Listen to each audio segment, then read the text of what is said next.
என்னிடத்தில் கேட்கக்கூடிய பெரியவர்களுக்கு நான் சொல்லுகின்ற ஒரே பதில், அவர் பாஜகவின் பி டீம் என்று சொல்கிறீர்களே, பின்ன எப்படி எனக்கு வாய்ப்பு கொடுத்தார்? என்னோடு சேர்ந்து 10 இஸ்லாமிய பெருமக்கள் களத்தில் நிற்கிறோம். பாஜகவின் பி டீம், எந்த பாஜகவின் பி டீம் எந்த மாநிலத்தில் இஸ்லாமிய மக்களை, தாழ்த்தப்பட்ட மக்களை அரசியல் அங்கீகாரம் பெற்ற பிரதிநிதிகளாக ஆக்கி இருக்கிறது என்ற கேள்வியை கேட்ட ஒரு பேருக்கு 10 சீட்டு கொடுப்பாருப்பா. பேருக்கு கொடுத்தவனே 10 சீட்டு கொடுக்கும் போது அப்ப உளமாற நேசிச்ச ஸ்டாலின் எத்தனை சீட்டு கொடுத்தாரு? இந்த கேள்வியை ஏன் யாரும் எழுப்பல? நான் ஒன்று தெளிவா முடிவெடுக்கிறேன். இங்க இருக்கக்கூடிய இஸ்லாமிய பெருமக்கள், இங்க இருக்கக்கூடிய பொதுமக்கள் யாராக இருந்தாலும் சரி, நான் உங்களுக்கு பிடித்த தலைவரை, உங்களுக்கு பிடித்த கட்சியை, உங்களின் அபிமானம் பெற்ற அந்த கொள்கையை அப்படி சொல்ல முடியாது. சரி, ஏதோ ஒன்றை அளவை அதை திட்ட வேண்டும் என்பதற்காக இன்று நான் மேடை போட்டு பேச வரவில்லை.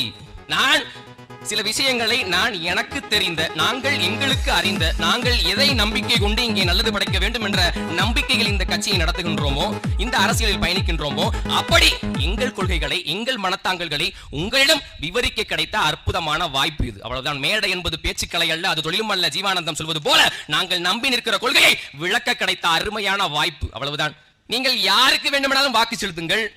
யார சொல்லிய, காந்தி சொல்லி, காமராஜன் சொல்லி, கக்கன் சொல்லியே கேட்காத, நீ உசேன் சொல்லியா கேட்க போற, சீமான் சொல்லியா கேட்க போற, இல்லைங்க இருக்கக்கூடிய அது தேவையில்லை.